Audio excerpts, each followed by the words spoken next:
നമസ്കാരം. എല്ലാവർക്കും വൃന്ദ ആസ്ട്രോളജിയിലേക്ക് സ്വാഗതം. ഞാൻ ഈ വീഡിയോയിൽ 1200 ആണ്ട് പുതുവർഷ ഫലമാണ് പറയുന്നത്. ചിങ്ങം 1 മുതൽ കർക്കിടകം 31 വരെയുള്ള ഫലം പറഞ്ഞാൽ ഓഗസ്റ്റ് 17, 2024 മുതൽ ഓഗസ്റ്റ് 16, 2025 വരെയുള്ള ഒരു വർഷത്തെ ഫലം.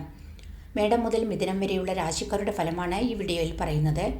പറഞ്ഞാൽ അശ്വതി മുതൽ പുണർദം വരെയുള്ള നക്ഷത്രക്കാരുടെ ഫലം. ആദ്യം തന്നെ പ്രധാനപ്പെട്ട ഗ്രഹങ്ങളുടെ സ്ഥിതി പറയാം. വർഷത്തിൻ്റെ ആരംഭത്തിൽ വ്യാഴം ഇടവൻ രാശിയിലാണ്. മെയ് 14, 2025 വ്യാഴം ഇടവൻ രാശിയിൽ നിന്ന് മിഥുനൻ രാശിയിലേക്ക് രാശി മാറും. ശനി കുംഭൻ രാശിയിലാണ് ഇപ്പോൾ.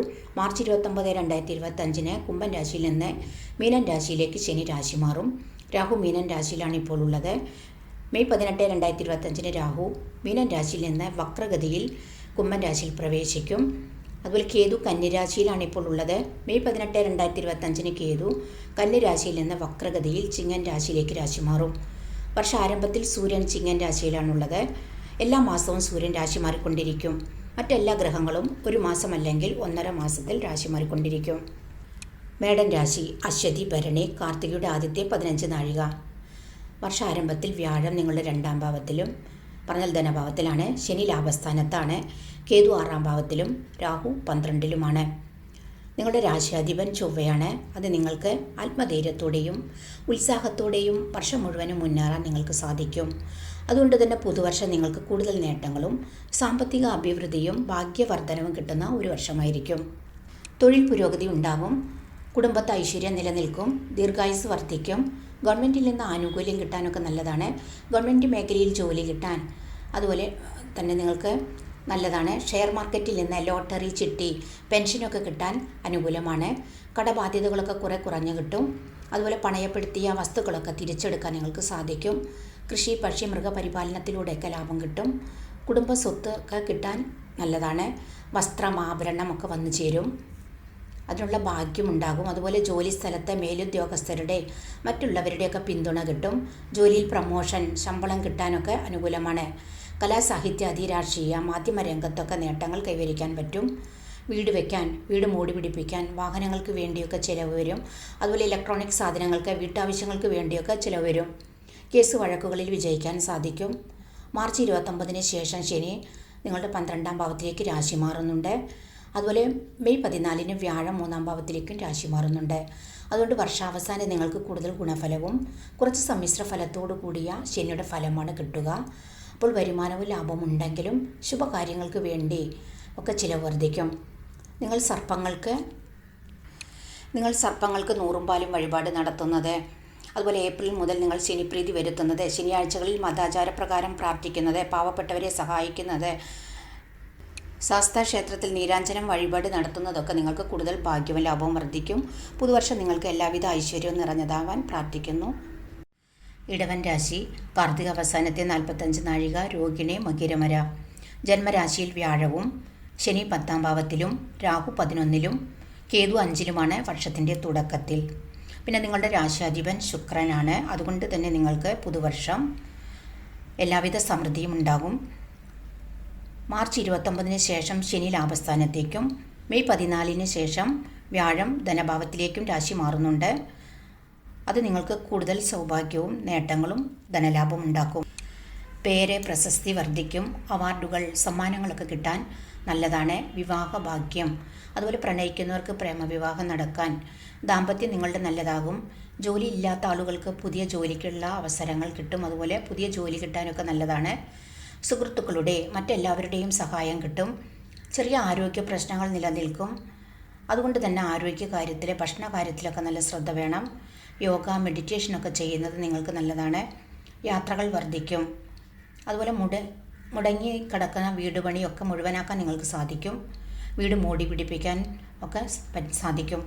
തടസ്സങ്ങൾ, പ്രശ്നങ്ങളൊക്കെ മാറിത്തുടങ്ങും. മനസ്സിൽ നിങ്ങൾക്ക് അനാവശ്യ ചിന്തകൾ, ടെൻഷനൊക്കെ നിലനിൽക്കും. അതുപോലെ വാഹനങ്ങളൊക്കെ നിങ്ങൾ സൂക്ഷിച്ചുപയോഗിക്കണം. വരുമാനവും ലാഭവും ഉണ്ടെങ്കിലും ശുഭകാര്യങ്ങൾക്ക് വേണ്ടി, സന്താനങ്ങൾക്ക് വേണ്ടിയൊക്കെ ഈ വർഷം ചിലവ് വർദ്ധിക്കും.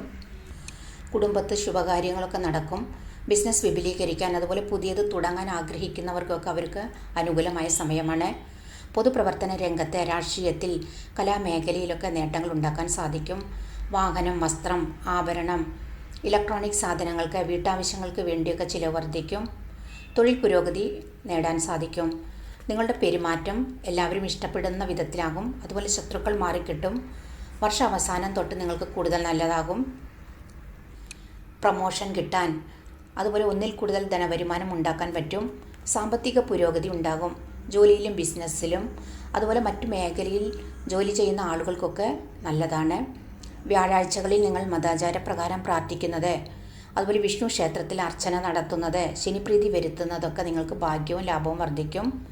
എല്ലാ ഇടവൻ രാശിക്കാർക്കും പുതുവർഷം സർവൈശ്വര്യം നിറഞ്ഞതാവട്ടെ എന്ന് പ്രാർത്ഥിക്കുന്നു. മിഥുനൻ രാശി, മകീരമര, തിരുവാതിര, പുണർദം മുക്കാൽ. വർഷാരംഭത്തിൽ വ്യാഴം 12-ാം ഭാവത്തിലും ശനി ഭാഗ്യസ്ഥാനത്തും രാഹു കർമ്മസ്ഥാനത്തും അതുപോലെ കേതു 4-ാം ഭാവത്തിലുമാണ്. ഒപ്പം തന്നെ നിങ്ങളുടെ രാശിയാധിപൻ ബുധനാണ്. അതുകൊണ്ട് തന്നെ നിങ്ങൾക്ക് ബുദ്ധിയും അറിവും ഉപയോഗിച്ച് എല്ലാ പ്രശ്നങ്ങളെയും പ്രതിസന്ധികളെയൊക്കെ തരണം ചെയ്ത് മുന്നേറാൻ പുതുവർഷം സാധിക്കും. വർഷത്തിൻ്റെ തുടക്കം നിങ്ങൾക്ക് കൂടുതൽ ഗുണഫലവും കുറച്ച് സമ്മിശ്ര ഫലത്തോടു കൂടിയ ഫലമാണ് കിട്ടുക. മെയ് 14-ന് വ്യാഴം ജന്മരാശിയിലേക്കും ശനി 10-ാം ഭാവത്തിലേക്കും രാശി മാറുന്നുണ്ട്. അതുകൊണ്ട് വർഷത്തിൻ്റെ പകുതിക്ക് ശേഷം നിങ്ങൾക്ക് കൂടുതൽ നല്ലതായിരിക്കും. കഠിന പ്രയത്നത്തോടെ നിങ്ങൾക്ക് ജോലിയിലും ബിസിനസ്സിലും നേട്ടങ്ങളും ലാഭവും ഉണ്ടാക്കാൻ സാധിക്കും. എല്ലാ കാര്യവും നല്ല ശ്രദ്ധയോടെ വേണം ചെയ്യാൻ. പണമിടപാടുകളിൽ പണം നിക്ഷേപിക്കുമ്പോഴൊക്കെ നല്ല ശ്രദ്ധ വേണം. വരുമാനവും ലാഭവും ഉണ്ടെങ്കിലും നിങ്ങൾക്ക് ചിലവ് വർദ്ധിക്കും. യാത്രകൾ, ആത്മീയ യാത്രകൾ, വിദേശ യാത്രകളൊക്കെ ചെയ്യാൻ സാധിക്കും. പുതിയ ജോലിക്കുള്ള അവസരങ്ങൾ കിട്ടും. അതുപോലെ ഗവൺമെൻറ് ജോലി കിട്ടാൻ, വിദേശ ജോലി കിട്ടാൻ, മൾട്ടിനാഷണൽ കമ്പനികളിലൊക്കെ ജോലി കിട്ടാനൊക്കെ നിങ്ങൾക്ക് ഈ വർഷം അനുകൂലമാണ്. ദേഷ്യം കുറയ്ക്കുന്നത് നല്ലതാണ്. അതുപോലെ കലാകാരന്മാർക്ക് പുതിയ അവസരങ്ങൾ കിട്ടും. വിദ്യാർത്ഥികൾക്ക് മത്സര പരീക്ഷകളിലൊക്കെ വിജയിക്കാൻ സാധിക്കും. വിദേശ പഠനത്തിന് ശ്രമിക്കുന്ന വിദ്യാർത്ഥികൾക്കൊക്കെ അനുകൂലമാണ്. വീട്ടാവശ്യങ്ങൾക്ക് വേണ്ടി, ഇലക്ട്രോണിക് സാധനങ്ങൾക്ക് വേണ്ടി, അതുപോലെ സന്താനങ്ങൾക്ക് വേണ്ടിയൊക്കെ ചിലവ് വരും. ചെറിയ ആരോഗ്യ പ്രശ്നങ്ങൾ നിലനിൽക്കുന്നതൊക്കെ മാറി തുടങ്ങും. അതുപോലെ കുടുംബാഭിവൃദ്ധി ഉണ്ടാകും. സുഹൃത്തുക്കളുടെ, ബന്ധുക്കളുടെ, മറ്റുള്ളവരുടെയൊക്കെ സഹായ സഹകരണം കിട്ടും. മാർച്ച് 29-ന് ശനി 10-ാം ഭാവത്തിലേക്ക് രാശി മാറുന്നുണ്ട്. അതുപോലെ മെയ് 14-ന് വ്യാഴം ജന്മരാശിയിലേക്കും. അപ്പോൾ തൊട്ട് നിങ്ങൾക്ക് കൂടുതൽ നല്ലതായിരിക്കും. ഭാഗ്യവർദ്ധനവും സാമ്പത്തിക അഭിവൃദ്ധിയും അതുപോലെ സന്താനങ്ങൾക്കൊക്കെ ശുഭകാര്യങ്ങൾ നടക്കും. സന്താന ഗുണം വർദ്ധിക്കും. അറിവും ബുദ്ധിയും ഉപയോഗിച്ച് എല്ലാ കാര്യത്തിലും വിജയിക്കാൻ സാധിക്കും. ബിസിനസ്സിൽ, തൊഴിൽ മേഖലയിലൊക്കെ നേട്ടങ്ങൾ ഉണ്ടാക്കാൻ സാധിക്കും. വിവാഹഭാഗ്യം, ദാമ്പത്യത്തിൽ പ്രശ്നങ്ങളൊക്കെ മാറിത്തുടങ്ങും. എല്ലാവിധ ഐശ്വര്യവും സമൃദ്ധിയും ഉണ്ടാകും.